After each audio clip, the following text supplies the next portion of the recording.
let's start with a disclaimer. Usually when I do this disclaimer, I always say that I don't have anything to worry about because I know I'm in the midst of friends, but because I'm speaking professionally, it's still important, and I'm speaking to the public, it's still important to be sure that I let people know that this is for public mental health education purposes only.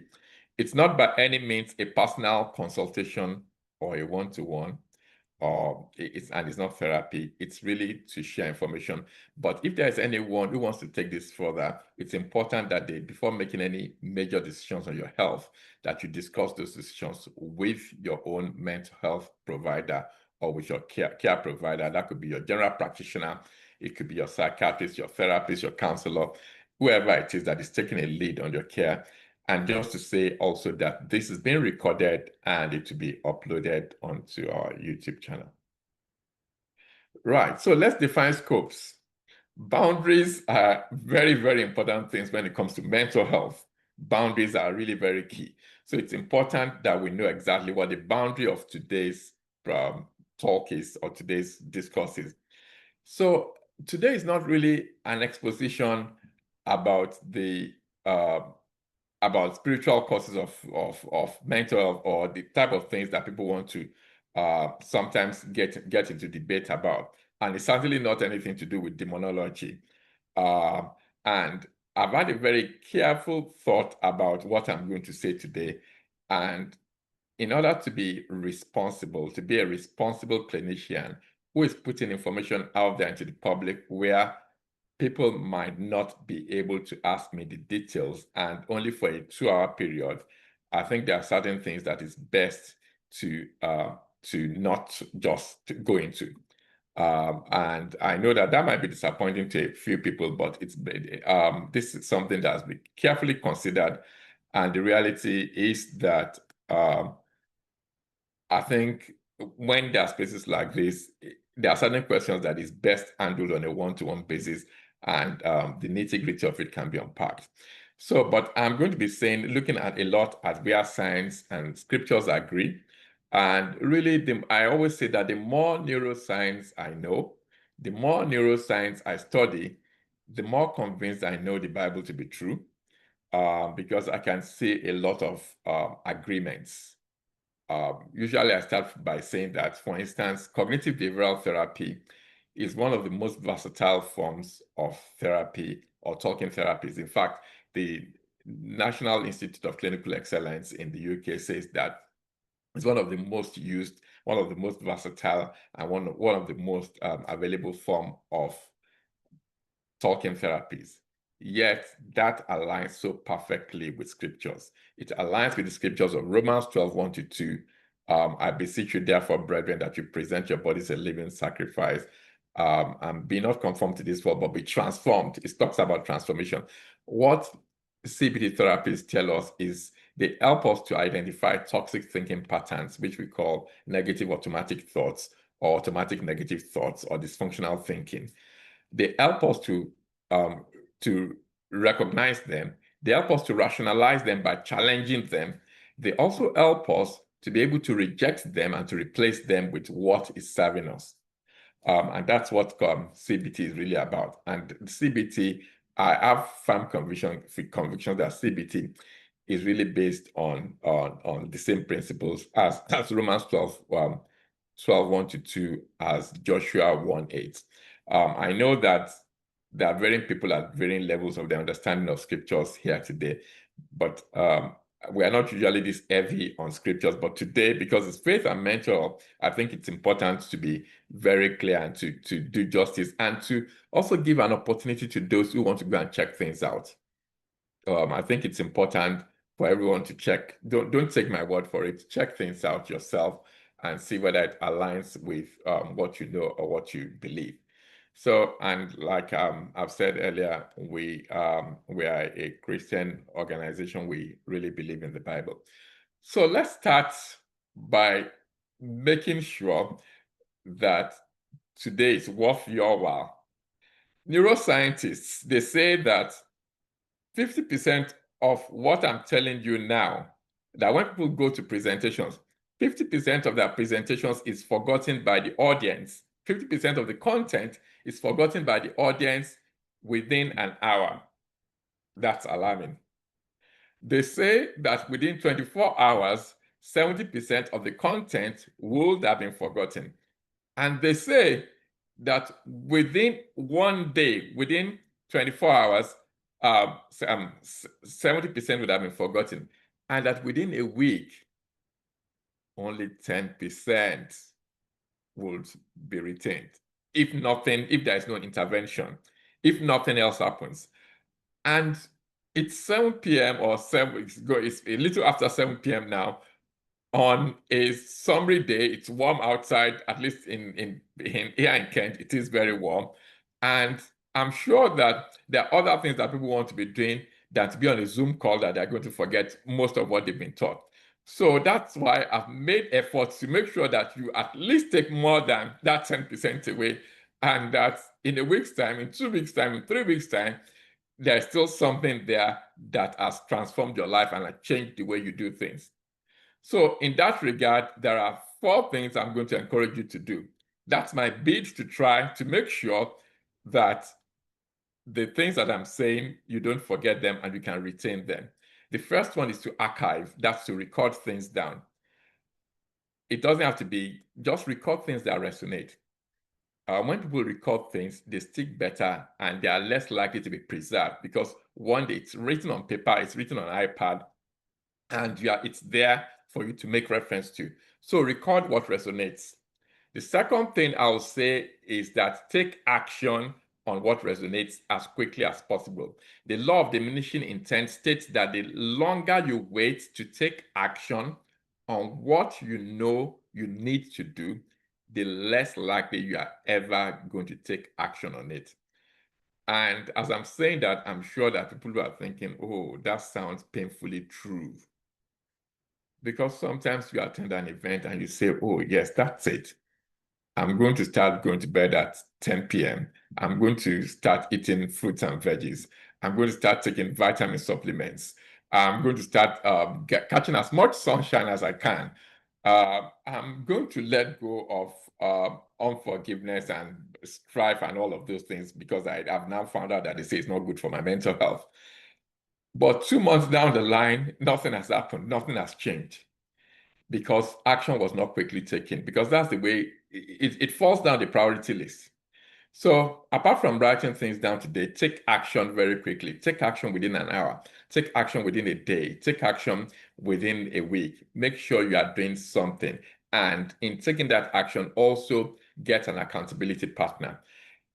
This is a recurring slide every time I do a presentation, and that's because I know how powerful it can be. That if we really put these things into practice in terms of really applying ourselves to it, it can be transformational. Get somebody who's going to hold you accountable to your exercise, hold you accountable to your diet, hold you accountable to the way you manage stress, hold you accountable to the things you say you are going to do, because that is one way to make sure that the talk turns into task. And the final thing is assessments. Peter Drucker is a very leading, very well-known management consultant in consultancy and leadership. And Peter Drucker has been known to say that what's not measured cannot be monitored. What's not measured cannot be changed. That if you don't measure something, you can't manage it, you can't change it. So so it's really important that we also bear that in mind in terms of archiving, recording very quickly, taking action very quickly. But in addition to that, also having an accountability partner, a spouse, a brother, a friend, a leader, a mentor, a coach, to hold us accountable. And also importantly, to assess, to keep ourselves, to keep assessing the situation. And still in that line, in the course of this evening, I want you to reflect on things like, how can I use this new knowledge that I'm gaining? When will I use it? How will I apply it in my life? And who can help me implement the new knowledge? But importantly also, who can hinder me, or what can hinder me? Because many times we don't factor that in. We don't factor what could be the hindrances. And because we don't plan for the hindrances, then they sort of become a spanner in the works, and they can throw things off. So it's important not only to think about those who can support us, but also who and what could hinder us.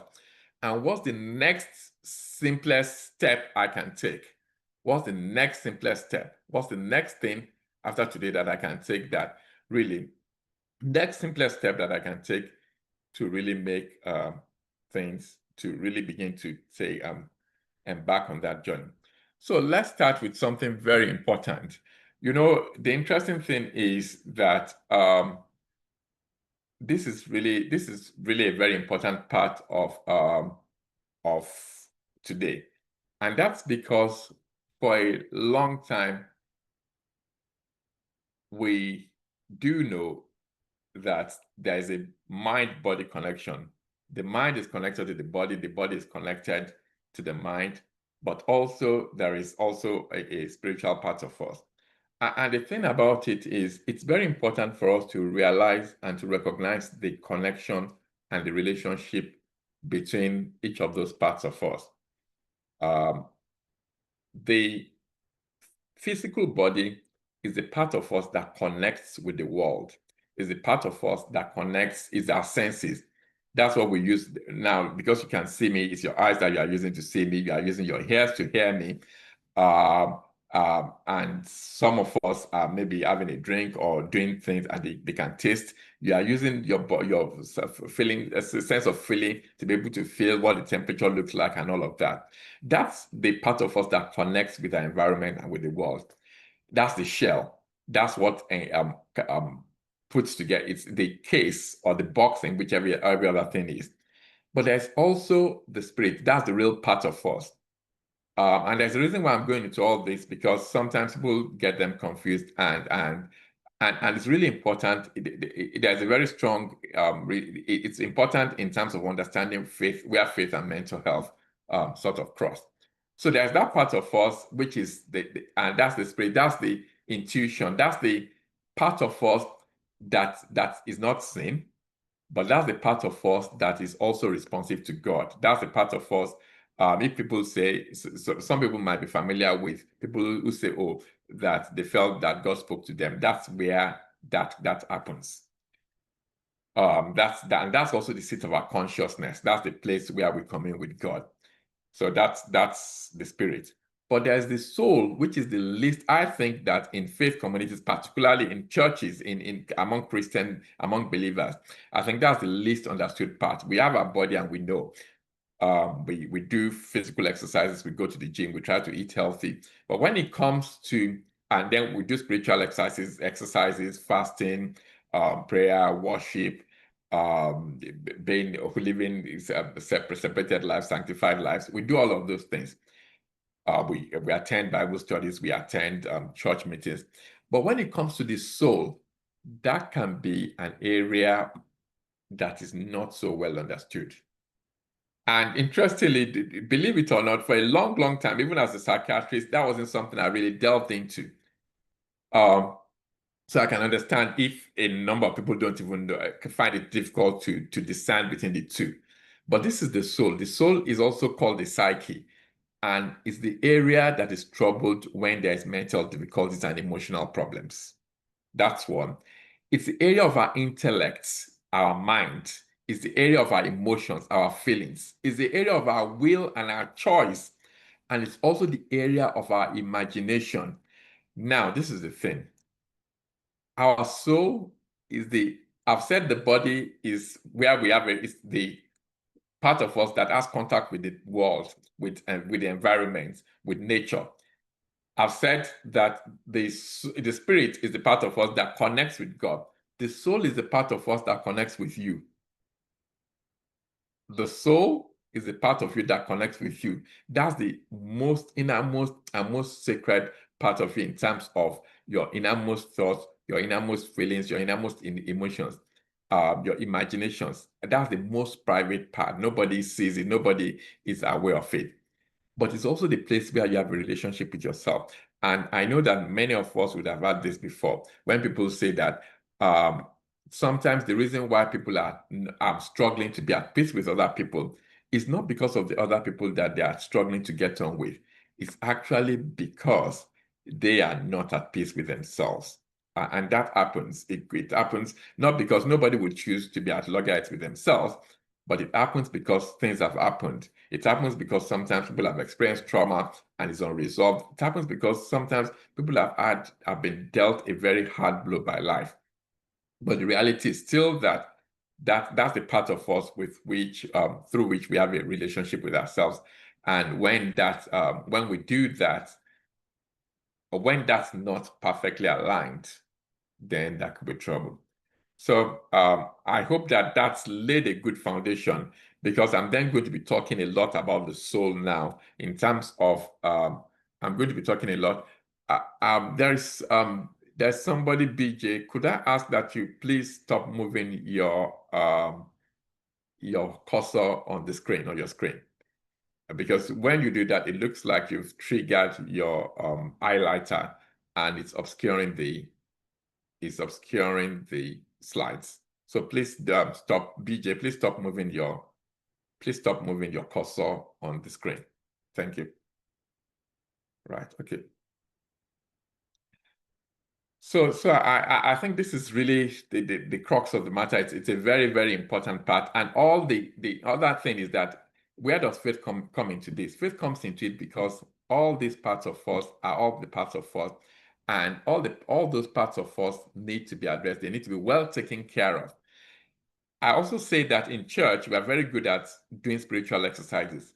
These days, we are getting into also looking after our bodies. We are beginning to talk about exercise. We are beginning to talk about eating healthy. We are beginning to talk about resting well, recreation, sunlight, hydration, all of those things we are talking about. But when it comes to soul care, I think that's still an area that we don't have a good grasp of yet, and that we are not doing enough about.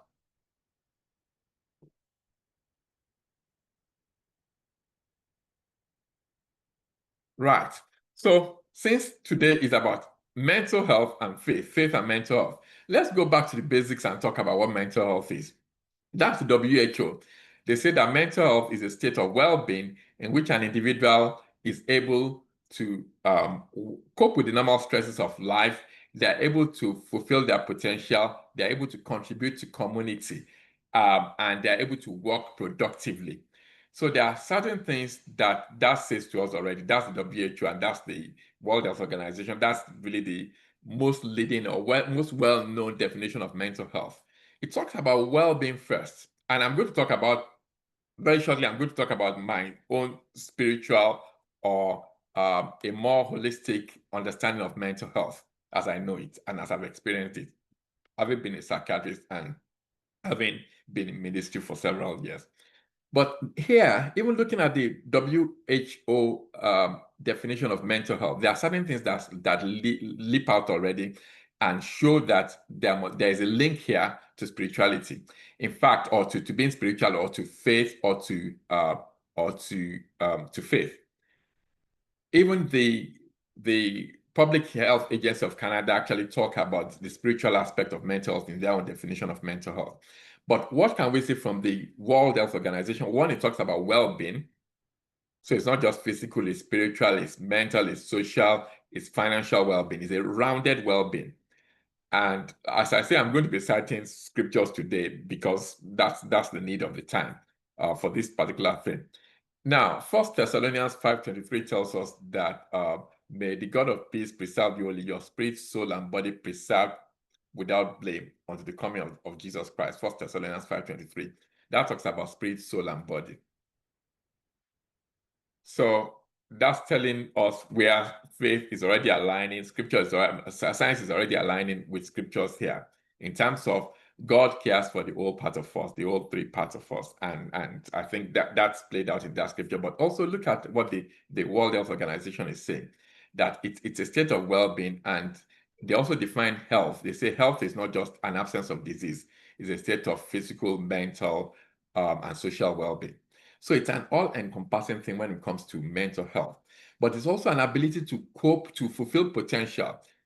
And we know that in the Christian faith, and that's something that we hear about a lot, about the fact that we are here on an assignment, we've been sent here to do something, and that there's a destiny attached to our name.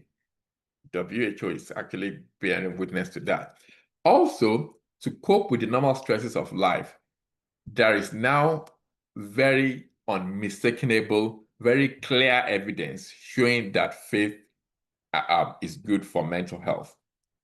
And we're going to come to that very shortly. So they're also saying here, a lot of people, in fact, the Royal College of Psychiatrists of the UK, they carried out a survey. Don't let me say they, let me say we, because I'm part of the Royal College of Psychiatrists.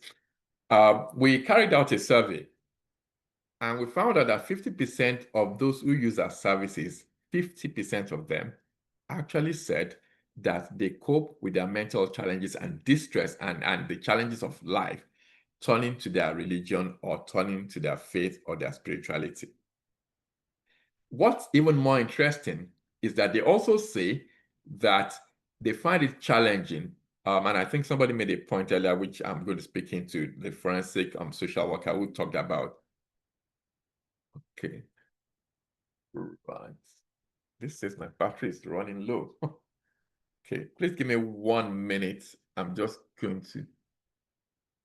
All right, I see what's happening. I'm just going to plug my laptop. Okay, good. Right, we're in business. Right, so I was saying that the Royal College of Psychiatrists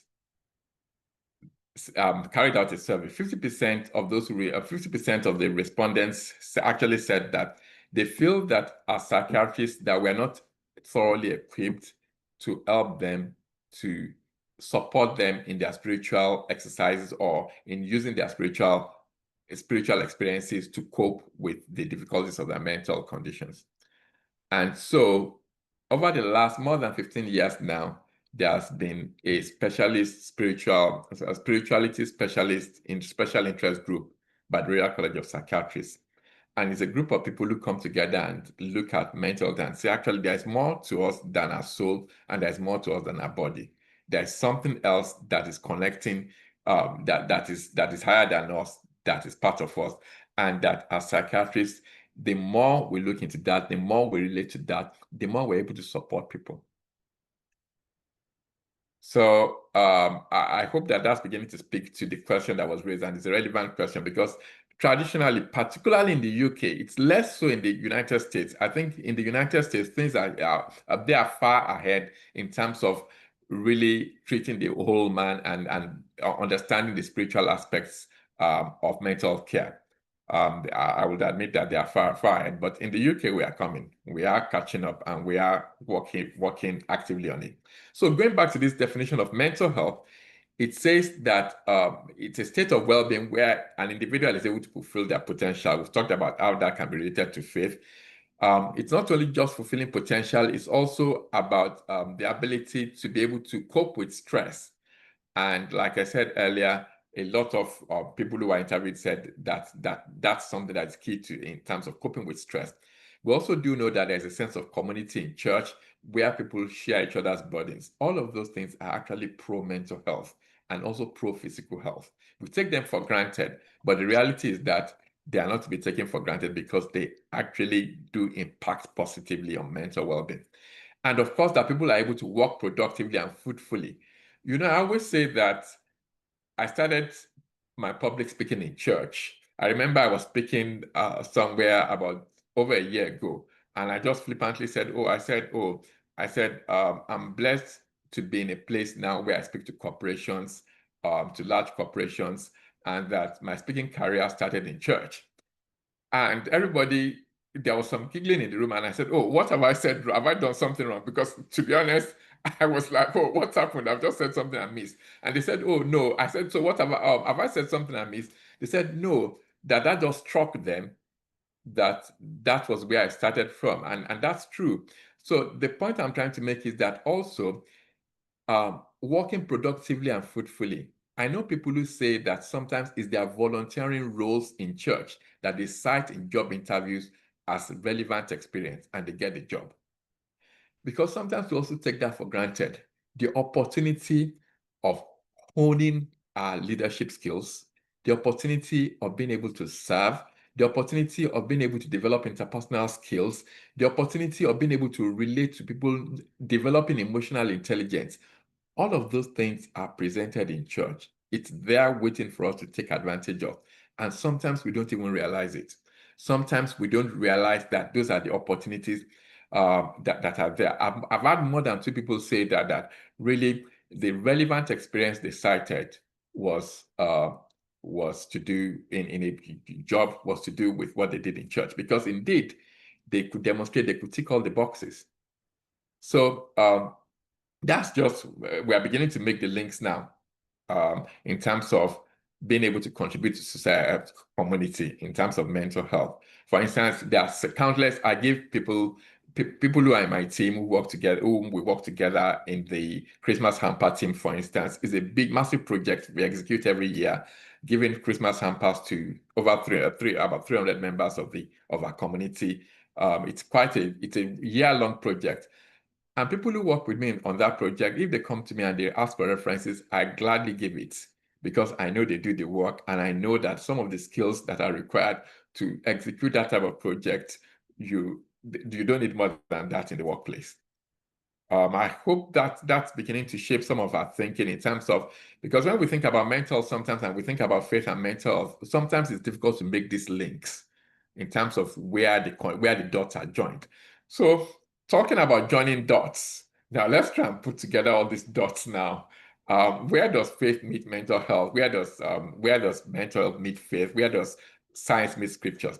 So if I were to, from my experience that I've cataloged, if I were to talk about mental health and what it really means in my from the various pieces of work I do, I'll say it's a state of emotional and spiritual well-being, where somebody is able to think, to feel, and to act in ways that enable them to engage with and enjoy life with others. And as I'm thinking about that, I hope you are thinking what I'm thinking, that really that's almost like a community where you're able to function in a community. You're able to come into your own, just like the World Health Organization says, that you're able to fulfill your potential. And as I'm thinking about that, I'm thinking about church communities. Well, I've just said how people can flourish in those places. So, right. So not only are you able to engage with and enjoy life with others, you're able to cope with the ups and downs. You know, when you have a baby and people come and they bring all sorts of things to you, they visit you, they offer to run your errands, all of those things are not to be taken for granted, and they are pro mental health. Because if you have a baby and you don't have anyone to support you, and you are the one doing everything all by yourself, it can be a recipe for challenges, and the mental can heavily take a toll very quickly. And just to chip in, every time I get an opportunity to do that, I do it. That postnatal depression is not only something that happens to women. 10% of men who have babies also have postnatal depression. So it's not just a woman's thing. Men also do suffer postnatal depression. So going back to this explanation of mental health, as I see it in a spiritual, in a rounded spiritual way, it's a state of emotional and spiritual well-being where one is able to think, feel, and act in ways to enable one to enjoy and engage in life with others, to cope with its ups and downs, but also to do the work that one enjoys, deriving pleasure from what matters. So all of the things I've been saying about mental health already so far, this sort of definition just puts it together in one long sentence. And then it enables us to be able to fulfill our unique destiny in Christ. Like I said, that's what I believe absolutely, that I'm here on an assignment. Tripart Care is an assignment. When we begin to look at faith, we begin to look at culture, and we begin to look at mental, and we are discussing them in a safe, sensitive space. I've never thought that it was flippant. I absolutely believe that this is a service that is changing lives and transforming lives. And honestly, I not only believe it, I see it every day by the calls that I receive, by the people that are referred to us, by the different forms of referrals we get from all over the place. We know that this is part of the mental health. This is part of us doing our own mental beats. So it's also about fulfilling our destinies, and mental health is a fluctuating attribute. It's not just fixed. All humans possess mental health. That's the other thing in our Black communities. We say, oh, that person has mental health. Everyone has mental health, just like everyone has physical health. It's just that sometimes mental health can fluctuate. It can be good, it can be average, or it can be fluttering, and sometimes it can actually be poor. But it does fluctuate over the spectrum. And so it's also important to know that it can vary over time. So that's a reminder as well that we need to keep actively working on our mental health to make sure that we are doing what is important to keep us healthy and to keep our minds sound. So I hope that that's what I would call a rounded spiritual view of mental health from my experience. So now the question is, why would faith be really good for mental health? What are the mechanisms? What are the possible? A lot of people have been talking about it. A lot of people have been thinking about it and sort of looking into it. And there are several things. I've talked about a sense of community already, a place where people can belong, a place where people have an opportunity to express themselves, a place where people have an opportunity to use their skills and their talents, not only to sort of blossom, but also a place where your skills and talents are appreciated. Those are things that many times we take for granted, but these are things that are pro-mental health. For instance, we do know that having a sense of purpose has been linked to less stress, less depression, and less anxiety. Just living with a sense of purpose, just knowing that I'm here for something and there's something I'm here to do. So there's community in terms of also dealing with the ups and downs of life. I talked about having children, but how about life does happen? I mean, the reality is that this is a very safe space. I mean, but over the last 5 years, both of my parents have gone back to their rest and reward. And I cannot tell you how immensely grateful I was at those periods when I had bereavement back to back over a 5-year period, losing 7 key members of my family just in a very quick succession. I cannot tell you how grateful I am that I had not only my family who were also going through the same thick and thin anyway, but also my church family who are there to support, who are there just to check in, who are there to say we are hanging in there with you, we are praying along, we know it will go well, and just being there to say, look, we know it's a tough time for you, but we are in your corner and we are holding you, and we know that you'll get through this. And that's part of the ways that faith actually impacts on mental health. So that sense of community, we can't take it for granted. During I think I've said this on a number of meetings before, during the COVID lockdown, we were still doing telephone consultations, we were still going to work, still going to the clinics. One day I spoke to a gentleman who told me, he said, I was just trying to find out how he was, trying to find out about his mental health. And he said, do you know, since the lockdown, I think by this time, this was like May or June, he said, I haven't seen any person. I haven't spoken to anyone. I said, how about your parents? How about your siblings? He said, everybody's keeping to themselves. So those type of things, we take them for granted, but they are real. And that's where faith comes into all of this, the faith, the church community, how people are supported. But there's also the discipline that is encouraged in church communities and in some other faith communities as well. That's quite the thing, that people are encouraged about managing emotions, offering forgiveness, dealing with anger, not being bitter towards people, not being jealous towards people. And all of those now are toxic emotions, are now known to be actually toxic to emotional well-being as well. And at this point, I came across a post on LinkedIn yesterday or 2 days ago. And as I was reading it, I thought, oh, I'm certainly going to share this during today's meeting. And the reason is because it just captures the essence and the ethos of what I'm talking about right now. This post is written by a leading cardiovascular surgeon, a heart surgeon in the United States. He has quite a leading LinkedIn profile. And this is what he said, and I hope everyone can listen to this. It says, the most unhealthy food ever for your heart, and it's not in your fridge. That's the title. It's talking about the most unhealthy food ever for your heart, but yet it's not food in your fridge. So when I read that, I was thinking, what will it be? It said, it's not sugar, it's not seed oils, it's not processed meats, by which time he had got me, because I was thinking, that's all the things I would have called it. And I thought, oh, thank God, at least I don't do sugar. Processed, I try to do olive oil.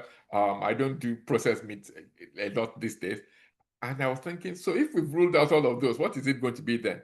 He said, the most dangerous food for your heart isn't even in your fridge. Years ago, as a young heart surgeon, I believed the biggest threats to heart health were the visible ones: missed medications, abnormal lab results, etc.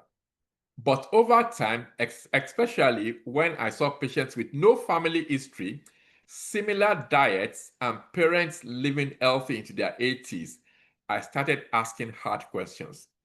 So things were not beginning to tally. It was seeing patients that normally they shouldn't have heart disease, they shouldn't have the vessels supplying their hearts should not be clogged up, but they were.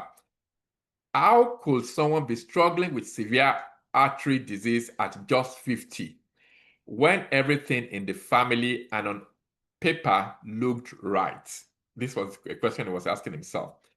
There had to be another explanation. Now I believe the worst thing people eat is resentment.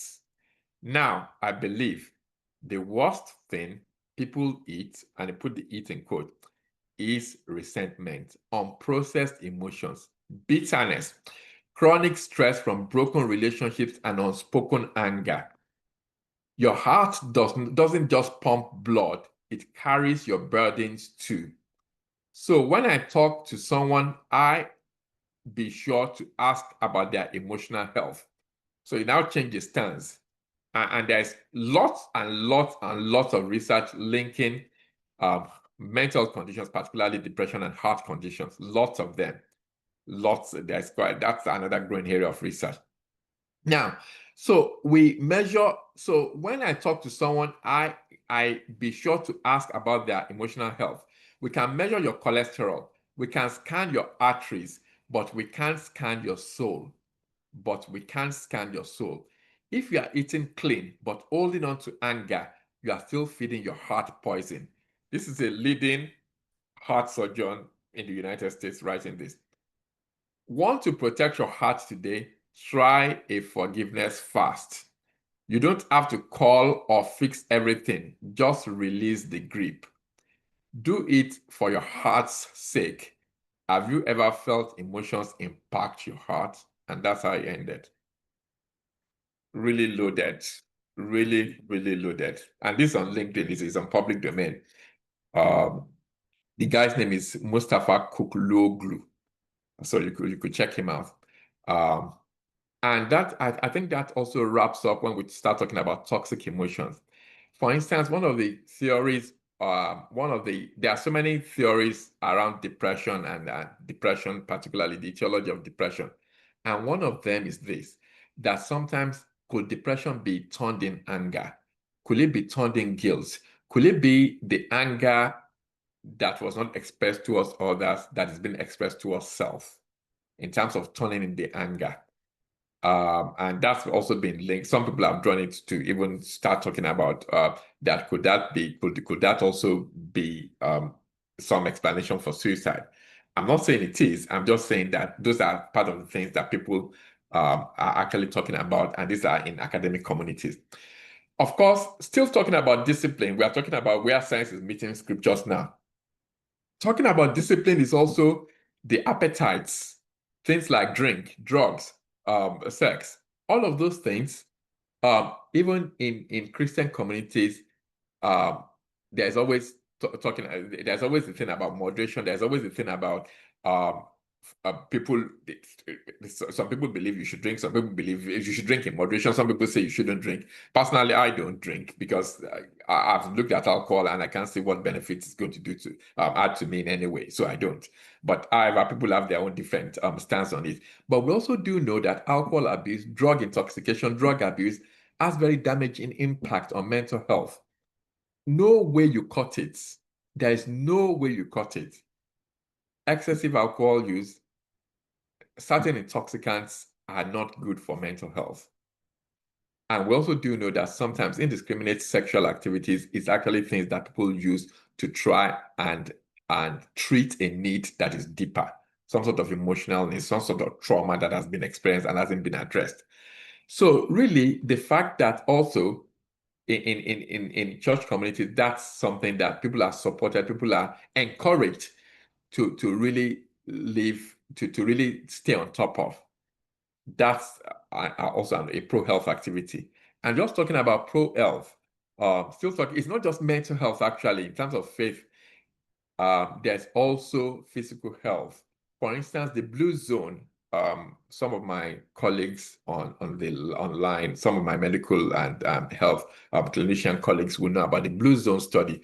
The blue zone study is a study where a gentleman, Dan Butner, who he partnered with the Geographical Society, and he went around the world. He wanted to find out the places where people lived the longest, and their cutoff was centenarians.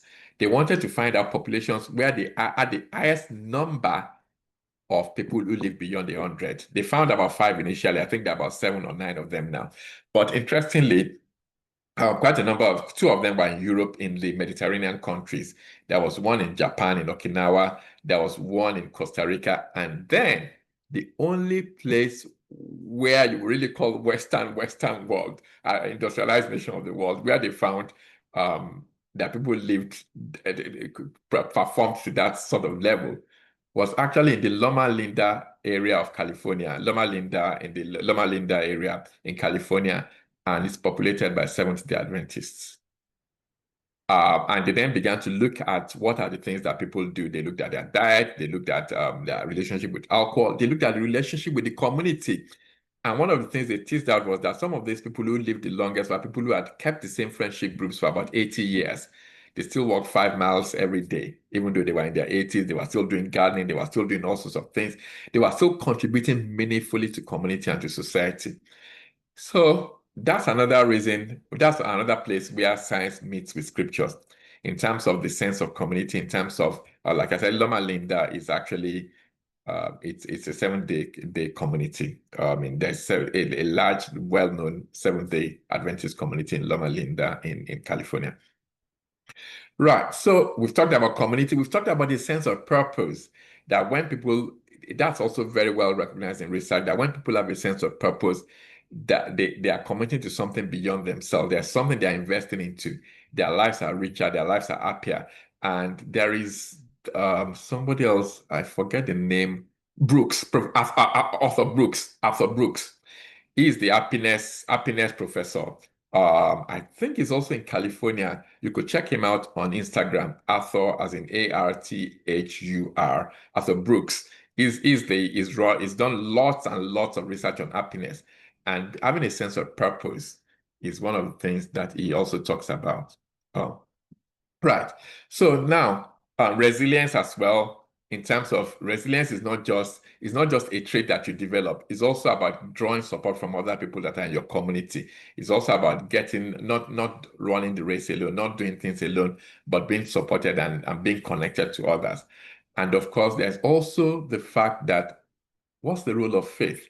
The fact that we do know that when people have a positive outlook towards life, they have a better mental health, they are less stressed, they are less depressed, but also that their physical health are also better. And this is our research.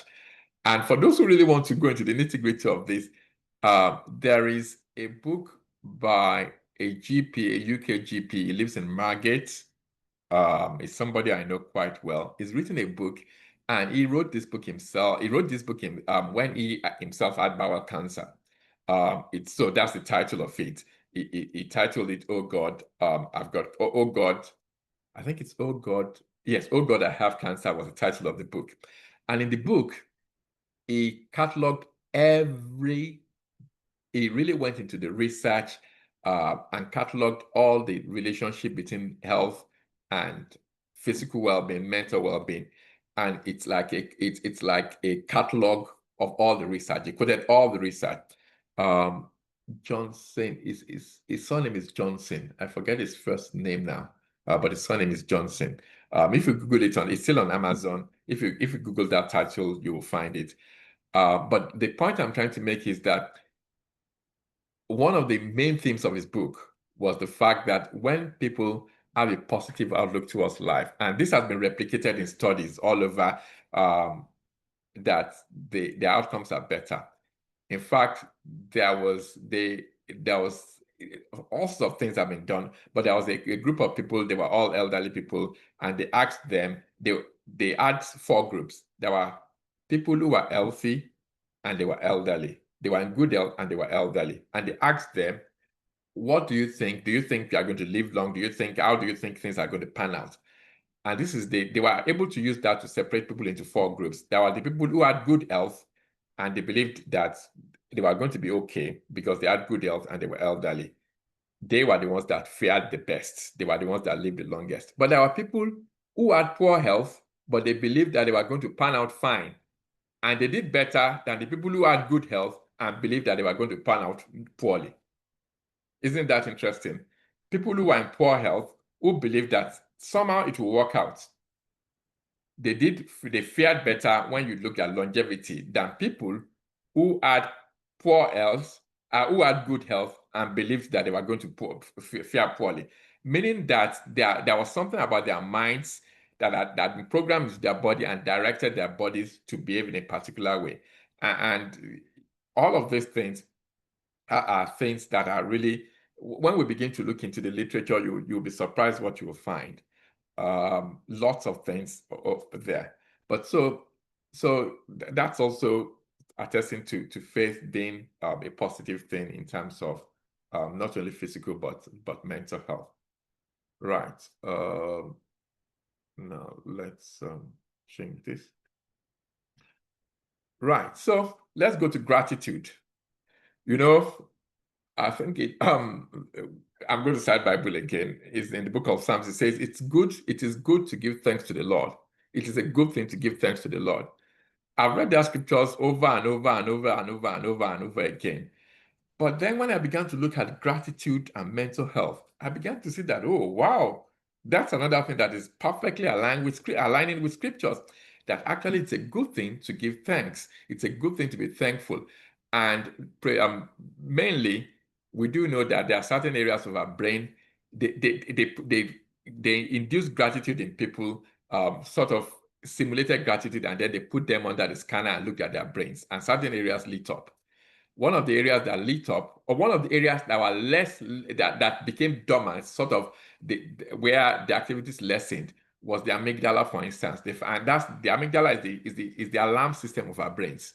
It's the one that alerts you that all is not going well. It's the one that tells you it's time to fly, it's time to fight back. All of those things, they found out that there was a dampening when people were grateful.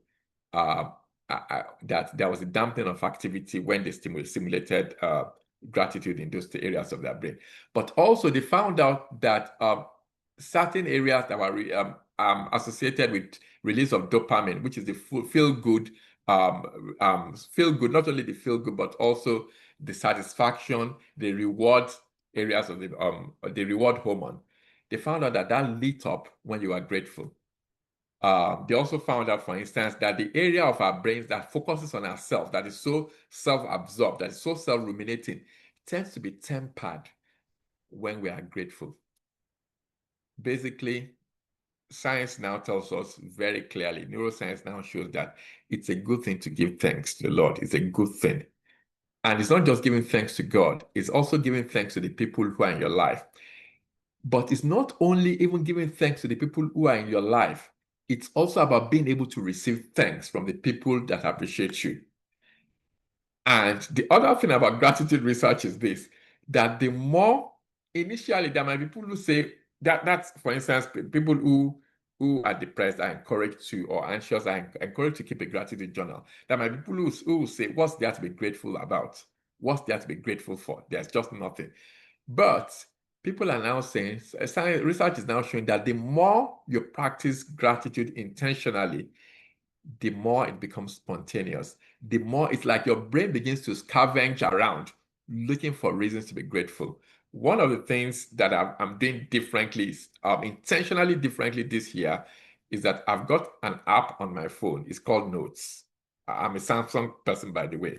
I know all you. I know you the iGang guy in the house, but I'm a Samsung person. So I've got a Notes on my phone, and it's called Notes.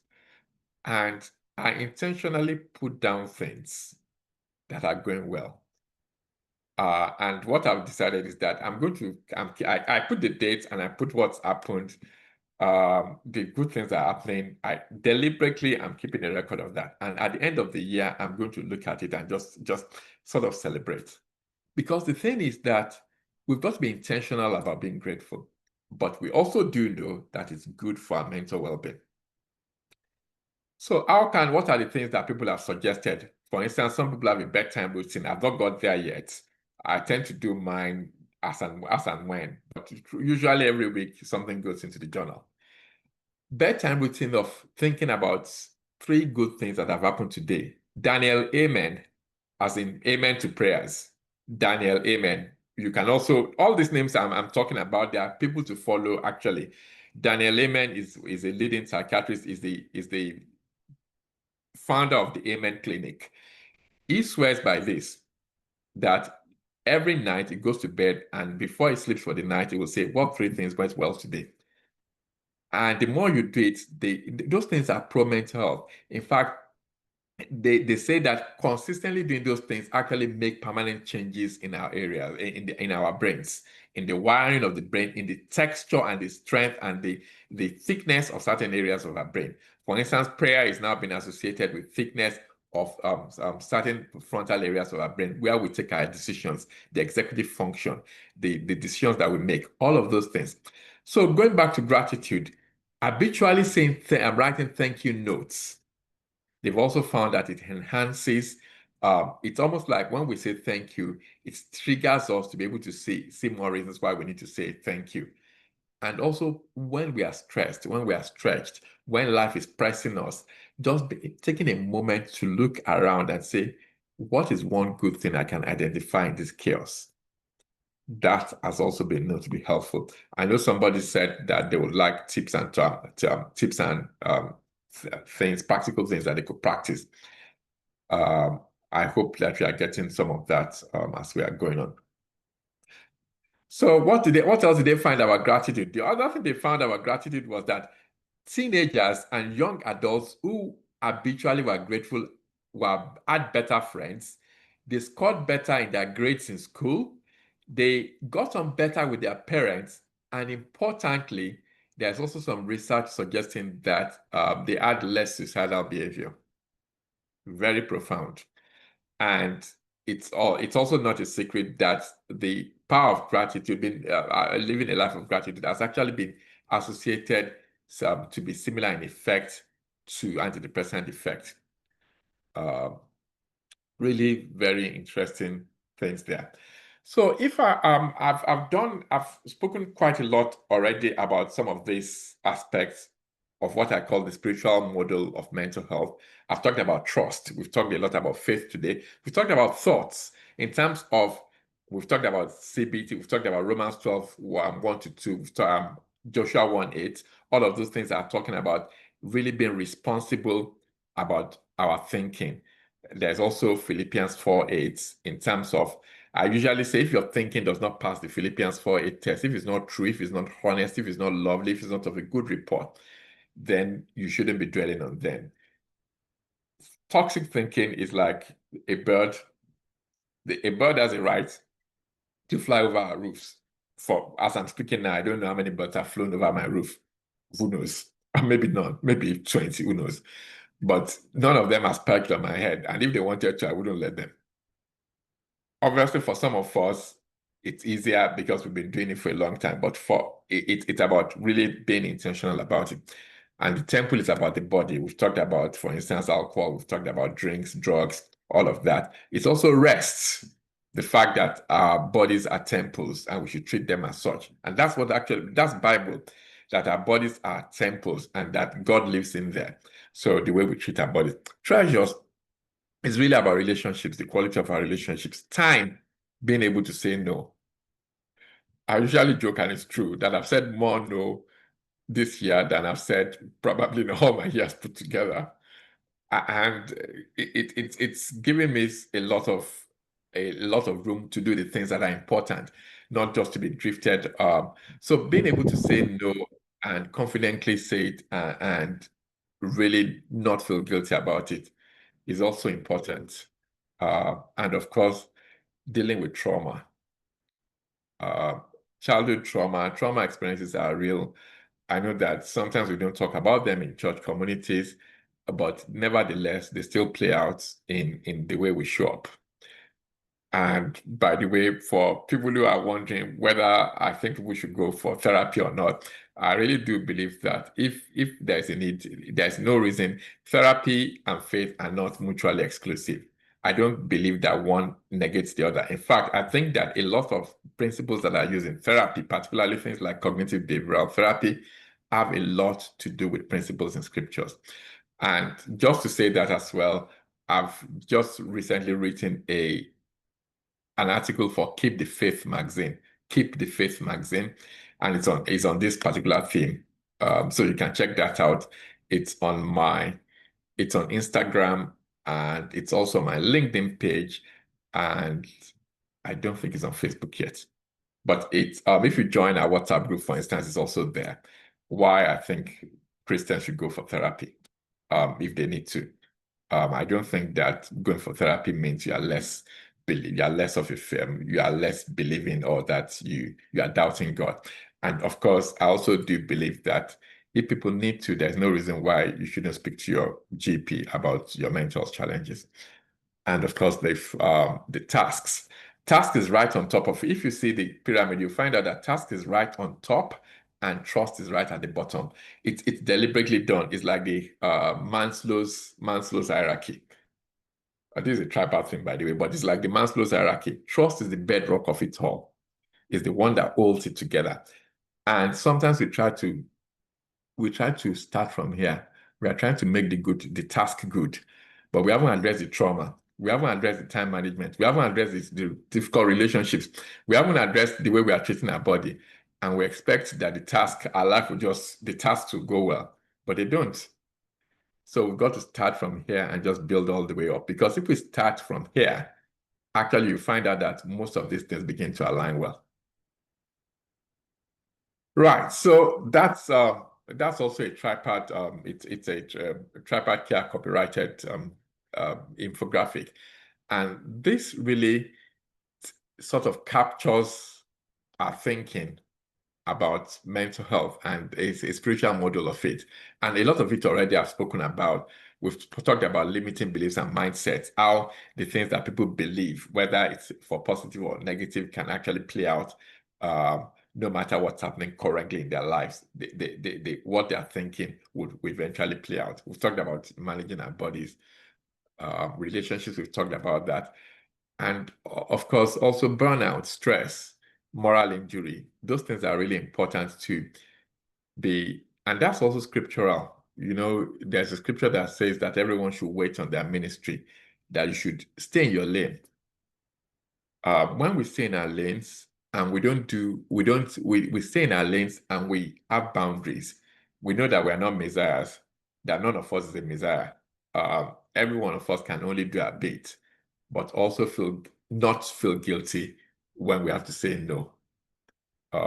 That's something that in church, sometimes it can be, in some places, in some quarters, not everywhere, but in some places it can be a huge thing when people say no. But I'm sure I'm speaking to church leaders, charity leaders, leaders in organizations. When people want to take a step back, please let's support them rather than criticize them. It may just be that there's a lot going on in their lives, and the best thing to do at that point is to step back. I mean, I always say that I'm so grateful that at the times when I've needed to really just step back, that I belong to a very supportive leadership community, and that my pastor has always been super supportive in recognizing that and just giving me the best support I could have or ask for.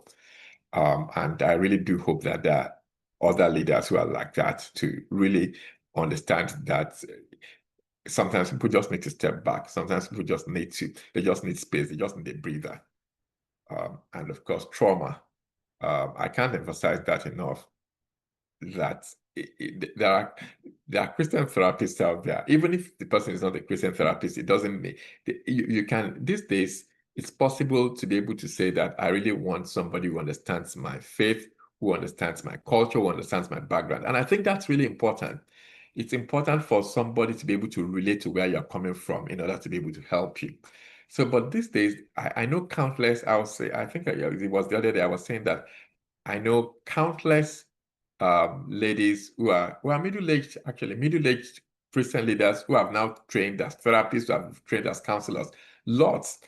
If you want to do anything private and you want me to signpost you in terms of where you can at least then look at all the options that are available and make a choice, by all means, please get in touch with us.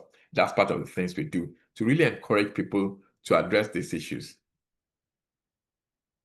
Now I'm going to. Right. So let's quickly look at prayer as I'm rounding up. The evidence on prayer is also very clear in terms of reduced stress and anxiety, increased focus and mental clarity, ability to be able to be compassionate towards other people and to connect, improved sleep, improved resilience, greater sense of purpose has been linked to lower stress and depression as well. All of these things, they're there. If you just Google, and you'll be surprised what will come up. And these are academic writings. I think I've also mentioned quite a lot about this already. So this, as I'm rounding up now, can anyone think of what this is? You could type in the chat. Neuron. What do people? Sorry, I missed that. Neuron. Okay, thank you. That must be a medic. Yes. Yes, it's a neuron. Sorry? Central nervous system. Okay. Somebody said dendrite. Somebody said neuron. Yes, we are all eating it. Yes. Central nervous system. Yes. So basically, yes, central nervous system. So basically, this is a zoned in recording or video or photo of a nerve cell. But what you have is, this is the main stalk of the nerve cell, which is called the axon. But all these tentacles are the dendrites. They are like the branches of the tree. But did you notice that they're also connected with other branches? All of these ones, all of this are also bodies like this. That's what happens in the brain. There are maybe about 93 trillion nerve cells in the brain, and equally about that similar number of, not billions but trillions, number of other connective tissue in the brain. And every one of them is so intricately connected and interwoven and connected. Now, this is the point. For a long, long time, I've been reading that scripture for the weapons, 2 Corinthians 3:10. For the weapons of our warfare are not carnal, they are mighty through God to the pulling down of strongholds, casting down imaginations, and every other thing that exalts itself against the knowledge of God. When I started reading more about neuroscience and I began to really look into how these nerve cells are interconnected and how they are so deeply enmeshed with each other, and how we know that the more connected, there's a principle of neuroscience that neurons that wire together fire together. And to begin to see the interconnections between them, I began to understand what it means when we talk about strong goals in the mind. When we talk about certain thought patterns that are so deeply entrenched, they're not based on reality, but they're so deeply entrenched. And neuroscience tells us that the more connected, the more nerve cells that are bearing the same message, the more interconnected they are, the quicker their messages and the more deeply entrenched those messages are. That's why habits are sometimes so difficult to break. Then it began to make sense to me that when the Bible talks about strong goals in terms of the mind, literally, you are looking at it. And it can be for good, because also we can wire into our brains expectations of faith, expectations of good habits. We can also wire. So it's really, these connections are things that we've over time built into our brains. And so whenever I read that scripture now, this picture comes to mind about, it's almost like a cobweb, a very thickly woven cobweb, that when a cobweb is strong enough, it can kill an ant. It can actually catch an ant and sort of stifle life out of it. And that's just it's just I hope that some of these explanations are helping us to be able to make the links. And the final point I want to talk about is meditation. And for people who know me well, you know that I've also cited the scriptures there, that the meditation I talk about, it's really meditation of scriptures. And it's supported by Romans 12:1-2. It's supported by Philippians 4:8. It's supported by 2 Corinthians. Yes, it's 2 Corinthians 10:3-5, actually, not 3:5, not 3:10. It's 10:3-5. And also Joshua 1:8. When we focus our minds on God's word, when we meditate on God's word, these are the things that happen. People who meditation has been linked to slowing down of the aging of the brain and brain cell loss. That is that the whole process of aging of the brain slows down for people. It's also been associated with less stress, less depression, release of dopamine, the reward chemicals, release of serotonin, the feel-good factor. It's been associated with decreased self-rumination. There's an area of our brain that is colloquially is the me center. That's the area of your brain that allows you to focus on yourself. The noise in that area of your brain sort of quiets down when one is involved in meditating. And like I said, it's Joshua 1:8, it's meditation of scriptures. And does that not align with scripture? Isaiah 26:3 says that you keep in perfect peace whose mind is stayed on you because it trusts in you. Can you see where science is confirming scriptures now? And the other thing is that it also says that you to keep in perfect peace. When you're in peace, you're not at fear. We now know that the fear center in the brain as well, that runs all the chaos, and that when one is meditating, that area is tempered. It's like the activities are dampened there, and also there's improved sleep. So let's look at resources. Rounding up now. Resources. Those are, I've said, Trapart Care YouTube channel. We now have 86 videos on there, and we're still counting. Lots of very rich videos on there. Some of them some of them are just 2 minutes long. Some of them are a lot longer, but they're all there. So please avail yourself of the opportunity. It's all free. And the best thing that you can actually do is to subscribe to the channel, so that when we upload any new videos, you are aware of them. So those are part of the places where these are really mental health resources that are tailored towards the needs of Christians. There's the Soul Time app. The Soul Time app is is by an organization called Bethel Church in America. I think they're in California as well. Bill Johnson, some of us might have heard about the healing evangelist Bill Johnson. It's a member of his church, or something is related to his church. There's Bethel Sozo. They also run this mental course in Bill Johnson's church. There's the soulshepherding.org.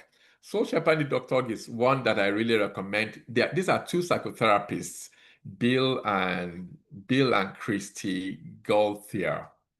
They are both psychotherapists, highly qualified, highly experienced psychotherapists, and their main ministry, I talked about purpose earlier, is to actually support Christian leaders and people who are it's not just church leaders, Christian leaders who, in terms of maintaining their faith and in terms of maintaining their mental well-being, particularly to be able to lead effectively. They run retreats. I'm hoping that someday, very soon, that I'll actually go to one of their retreats. They run it in America. And who says that we cannot run such things in the UK? I've got great dreams, and I trust that they will begin to unfold. Right.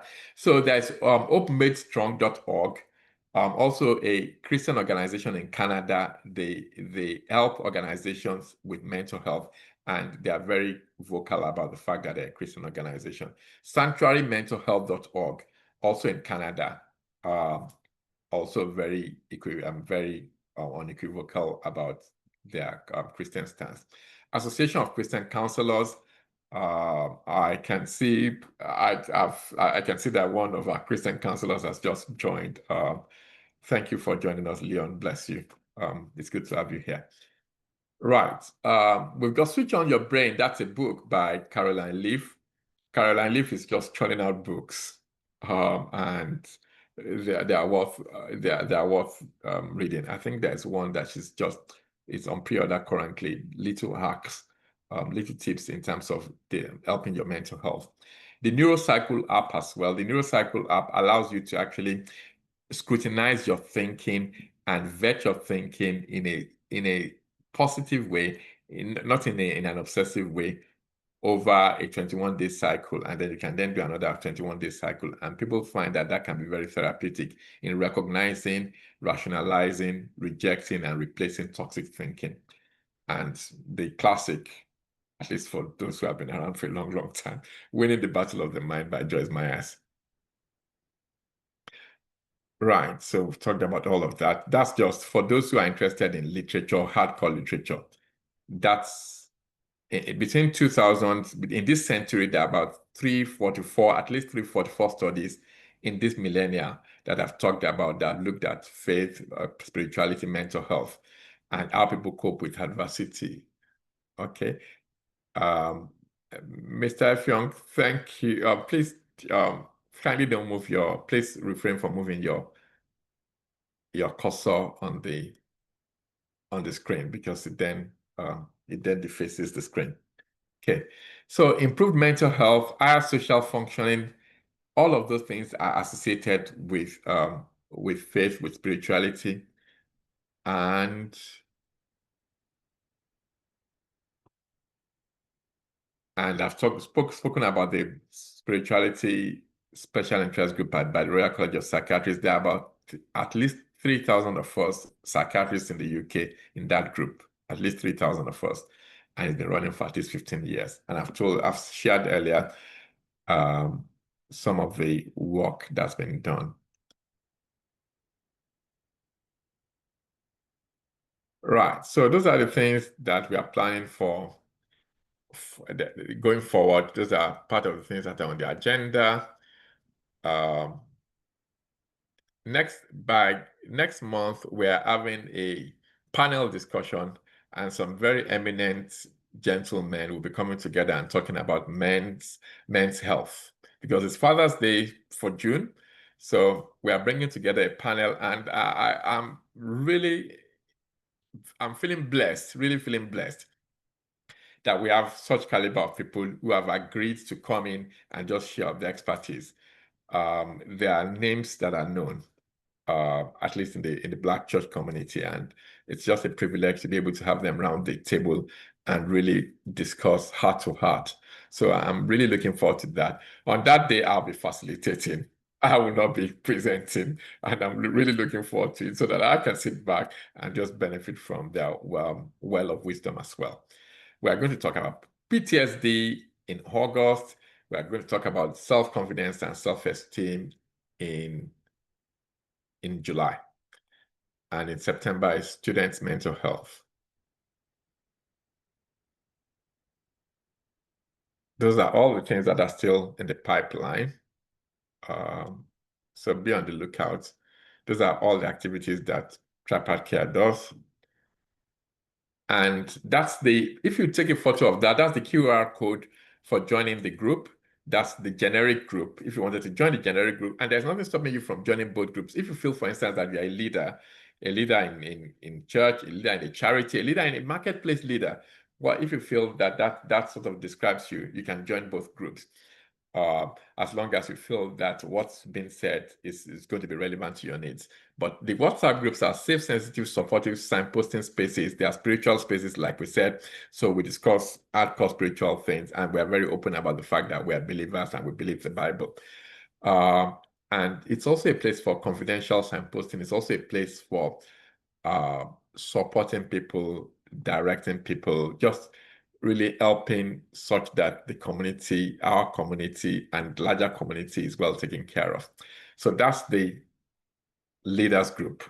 So please just feel free to take a photo of that. It will, at the end of this meeting now, I'll sort that out, or our social media manager will sort it out and just ensure that everybody's let into the group.